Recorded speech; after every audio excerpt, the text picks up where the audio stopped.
हरे कृष्णा। तो आज हम चर्चा करेंगे भीष्म पंचक के बारे में। पूरे वर्ष जो 12 महीने हैं, उन 12 महीनों में चतुर्मास के 4 महीने बहुत विशेष हैं। यदि कोई व्यक्ति पूरे वर्ष वो भक्ति नहीं करता, कोई व्रत नियम पालन नहीं करता है और वो इन 4 महीनों में, चतुर्मास के 4 महीनों में इन नियमों का पालन करे तो उसको लाभ प्राप्त होता है। यदि आप इन चतुर्मास में नियमों का पालन नहीं कर पाए तो आप कार्तिक मास में व्रत नियम का पालन कर सकते हैं।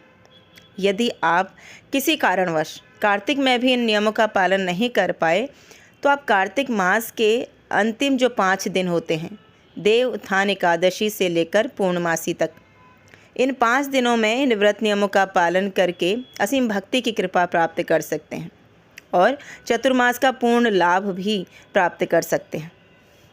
इसका वर्णन हरिभक्ति विलास आदि ग्रंथों में मिलता है। इन 5 दिनों को भीष्म पंचक कहा जाता है।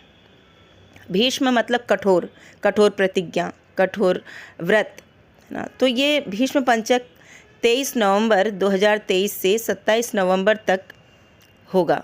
तो इस व्रत का पालन कर सकते हैं।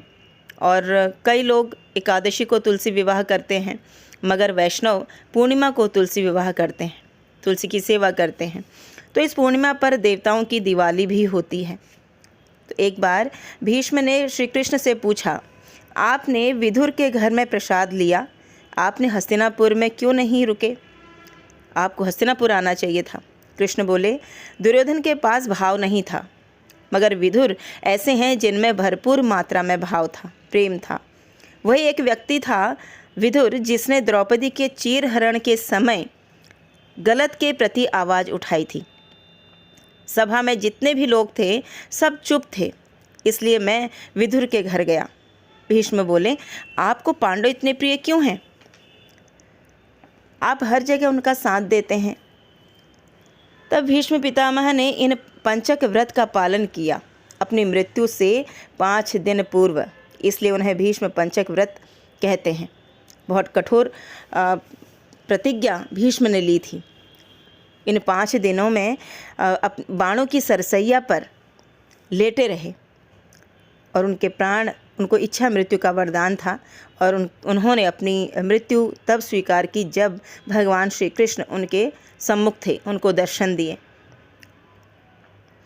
तो इन 5 दिनों में दूध और दूध से बनी वस्तुओं का सेवन नहीं करना चाहिए और ना ही बीज वाले फलों का सेवन करना चाहिए। इन 5 दिनों में आप एक समय भोजन ले सकते हो या फिर आप आलू, शकरकंदी ये चीज़ें ले सकते हो। तो इसमें पूजा की विधि इस प्रकार है। आप भीष्म को अर्घ्य दे सकते हैं। अधिक नाम जप, श्रवण, कीर्तन, धामवास, तुलसी सेवा, दीपदान करना अति आवश्यक है। 5 दिन भगवान को अलग अलग पुष्प चढ़ाने चाहिए। प्रथम दिन भगवान को पद्म यानी कि कमल फूल चढ़ाना चाहिए भगवान के श्री चरणों में। दूसरे दिन भगवान के जंघा पर बिल्व पत्र को चढ़ाना चाहिए और तीसरे दिन भगवान की नाभि में इत्र लगाना चाहिए। चौथे दिन जवा पुष्प का फूल भगवान के कंधे पर चढ़ाना चाहिए और 5वें दिन मालती पुष्प भगवान के सिर पर चढ़ाना चाहिए। यदि आपके पास ये पुष्प नहीं हैं तो आप मानसिक भी उन पुष्पों को स्मरण करके और तुलसी पत्र लेकर भगवान के चरणों में पहले दिन, दूसरे दिन भगवान की जंघा में, तीसरे दिन भगवान की नाभि में, चौथे दिन भगवान के कंधे पर और 5वें दिन भगवान के सिर पर चढ़ा सकते हैं।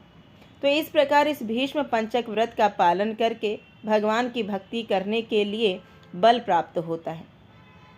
तो भक्ति करने के लिए बल की आवश्यकता है और उस बल को प्राप्त कर सकते हैं भीष्म व्रत का पालन करके ना। एक दृढ़ व्रत का पालन करके हम भगवान को प्रसन्न कर सकते हैं। इस प्रकार से ये भीष्म पंचक जो व्रत हैं इनका पालन करना चाहिए। हरे कृष्णा।